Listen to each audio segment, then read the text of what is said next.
Bonjour à tous, aujourd'hui on va faire une vidéo très simple. Il y a quelques jours, je me suis posé une question, je me suis dit, qui était le meilleur mangaka? Et du coup, vu que j'ai la mentalité d'un enfant de 10 ans, je vais faire une tier list et je vais classer tous les mangaka. Bon, ça reste mon avis subjectif, donc ça veut dire si vous n'êtes pas d'accord, pas besoin de, pas besoin de m'insulter ou de dire que c'est une honte ou je sais pas quoi.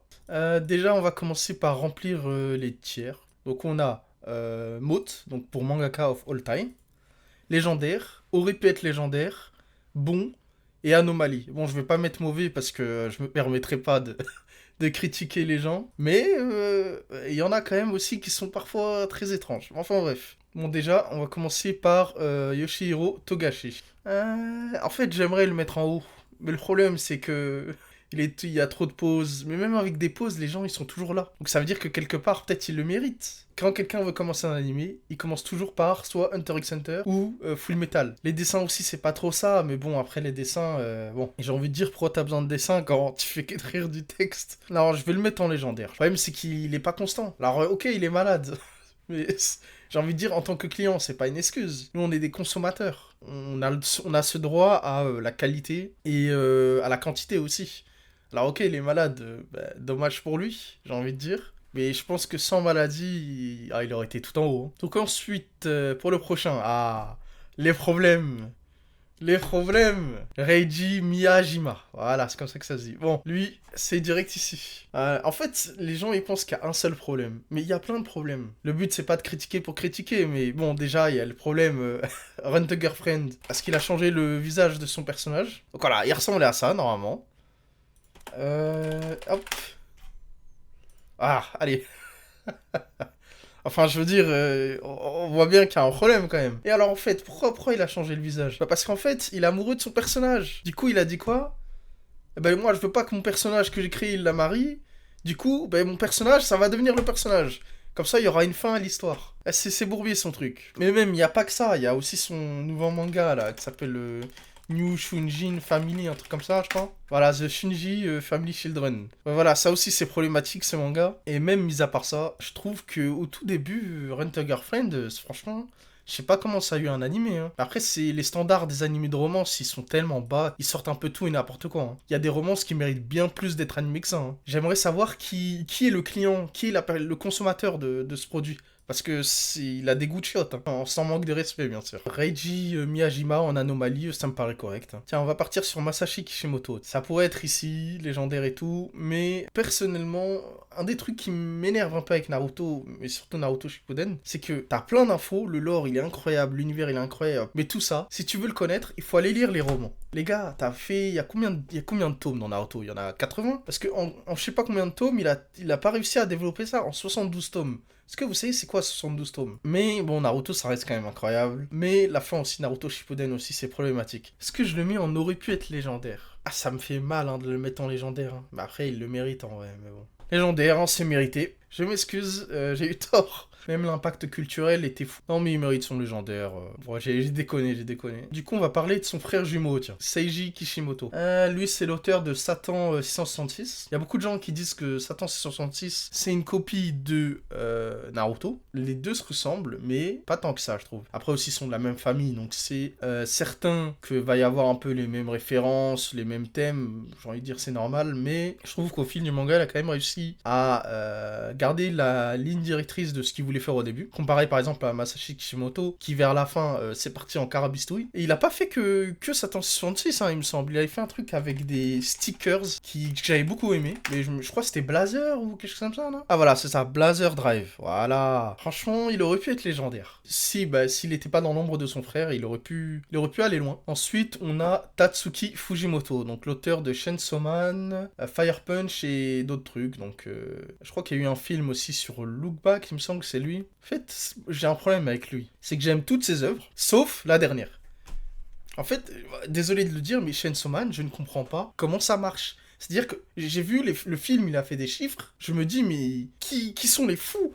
Quand tu vois ce qu'il a fait avant, et que tu vois ce qu'il fait maintenant, tu vois la très grosse différence. Je suis désolé. Fire Punch, c'était incroyable. Look Back, c'est incroyable. Toutes ces histoires courtes, elles sont trop bien. Et Chainsaw Man, t'as l'impression qu'il a bu de l'alcool, qu'il boit de la bière, du pastis, et qu'il le fait en même temps. Et qu'il écrit, il dessine. Attends, on a quand même la motivation d'un gars, c'est coucher avec une meuf, c'est un red flag ambulant. c'est une folle, elle veut manipuler tout le monde, c'est un danger public, mais les gens, l'auteur, elle a quand même réussi à les faire kiffer. C'est-à-dire que c'est un peu le même problème, par exemple, qu'avec Oshinoko. Je comprends pas comment les gens, ils peuvent trouver ça mignon, Oshinoko. Mais c'est pas le problème, c'est pas le problème. Mais je sais pas si c'est moi qui ai des attentes trop élevées, mais je sais que c'est pas moi qui ai des attentes trop élevées. Parce que j'aime la merde aussi. Je le dis, j'aime beaucoup lire des trucs nuls. Mais ça, c'est au-dessus de mes moyens quand tu vois ce qu'il faisait avant. Je vais pas le mettre en anomalie, parce qu'il le mérite pas quand même, faut pas abuser. Il est pas légendaire, ça c'est sûr. Même si c'est vrai que ça fait des records, il mérite pas du tout le légendaire. Non, je vais le laisser en bon. Donc ensuite, on a un autre gros poisson. Hiro Mashima. Ah là là. Je sais que certains vont le mettre en anomalie, parce que oui, trop de fanservice, patati patata. Mais ils savent pas c'est qui Hiro Mashima. Ils ne savent pas. Eux, ils connaissent que Fairy Tail. Oui, Fairy Tail, le pouvoir de l'amitié, c'est nul. Ils ne savent pas qui tu es, Hiro Mashima. Ce gars, c'est un monstre. Regardez tout ça. Il fait 2 mangas en même temps. Et attendez, je me souviens d'un moment où il a sorti 6 chapitres en une semaine. Et en plus, il travaille à côté sur le jeu Fairy Tail. Il était avec les studios. Ça veut dire que ce gars, c'est une machine de travail. Il y a des gens, ils arrivent pas à sortir un chapitre par semaine. Lui, il en sort 6. 6 et en travaillant sur des jeux Fairy Tail à côté.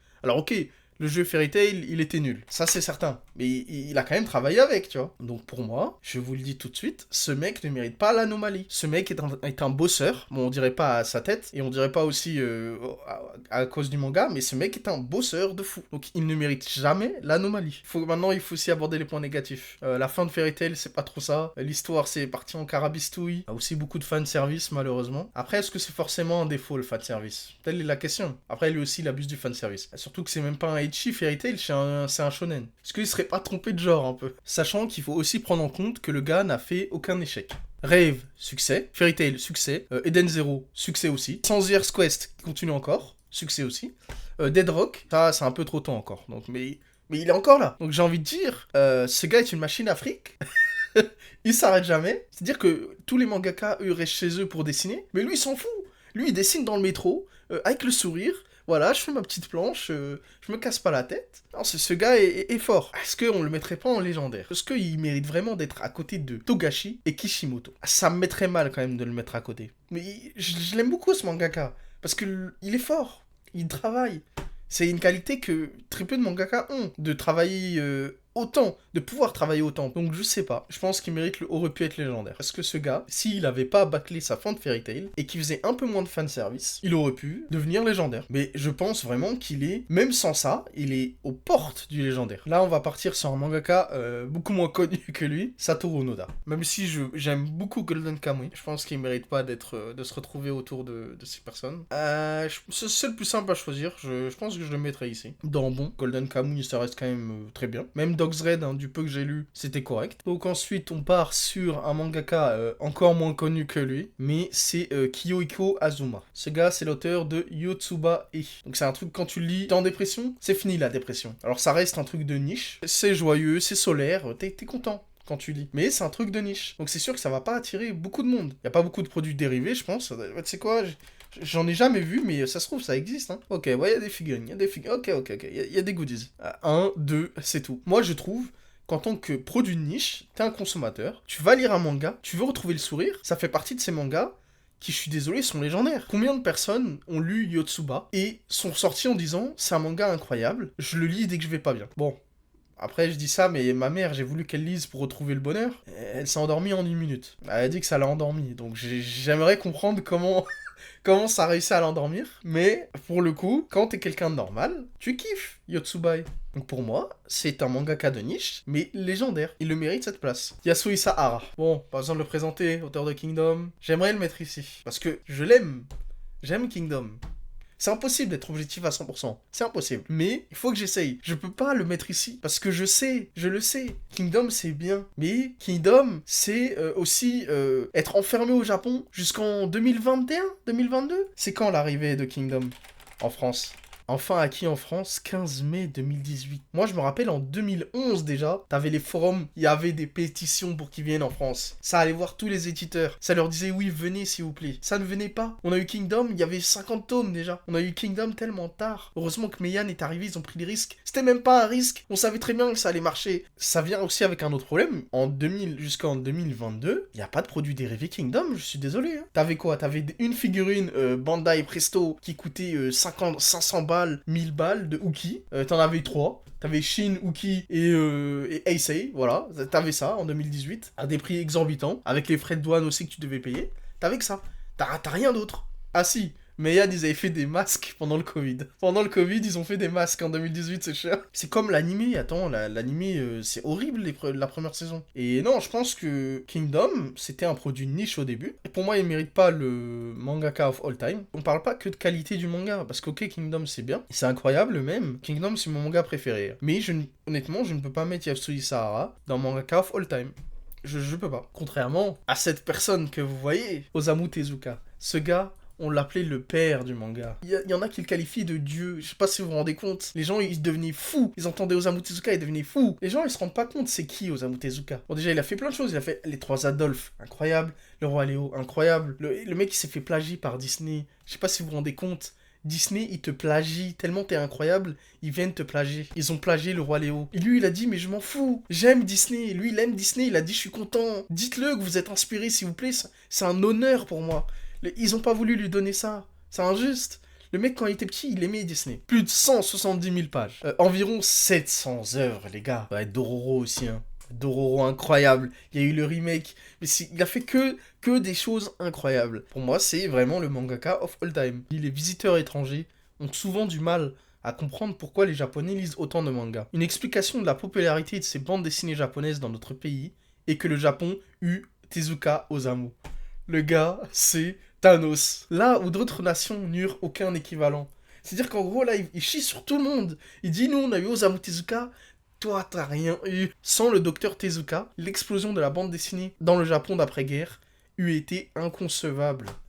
Les gars, c'est le daron de tout le monde. Osamu Tezuka, il fuyait ses éditeurs. C'est-à-dire qu'il prenait le taxi, il se barrait. L'éditeur, il le cherchait, il lui disait, reviens s'il te plaît. Lui, il disait, laissez-moi me reposer. Ce mec fuyait. C'est-à-dire que tellement il travaillait, il en pouvait plus. Le gars, sur son lit de mort, il était encore en train de dessiner. C'est-à-dire que avant de mourir, ses dernières paroles, c'était quoi? Et je vous en supplie, laissez-moi travailler. Adressé à une infirmière qui avait essayé de lui enlever son matériel de dessin. Ce mec, il était passionné de ce qu'il faisait. C'est pour ça que j'ai autant d'admiration pour Hiro Mashima, parce que j'ai l'impression qu'il a la même passion que ce gars-là, en fait. C'est incroyable. Surtout que c'est dans un Japon d'après-guerre. Il y a tout le monde qui est pauvre, qui a pas d'argent. Lui, il a inventé... Le manga, c'est pas cher. Tout le monde peut l'acheter. L'animation, il a créé des techniques d'animation pour que ça coûte moins cher. C'est la phrase du mecha designer. Il a dit, à la fin de la guerre, en 1945, le Japon était ruiné. Les enfants n'avaient rien à manger. En 1952, ils ont découvert Astro Boy et le manga d'Osamu Tezuka. Astro Boy a alors apporté au pays une dose d'espoir et d'énergie impensable. Les enfants se sont remis à rêver. Astro Boy a influencé de nombreux futurs concepteurs de robots, moi le premier. Qui dans ces mecs-là peut se targuer d'avoir redonné le sourire à un pays entier? Je suis désolé. Ces mecs, ils les surclassent tous. Non, Osamu Tezuka, pour moi, c'est le meilleur. Bon, c'est la fin de la vidéo. J'espère que le classement, il vous choque pas trop. Si vous avez aimé la vidéo, n'oubliez pas de vous abonner, mettre un commentaire, voilà, me dire ce que vous avez pensé de la tier list. S'il y a des choses que vous pensez que j'ai abusé, mais... Globalement, moi, je suis assez satisfait de ce que j'ai fait. Hein. Bonne journée!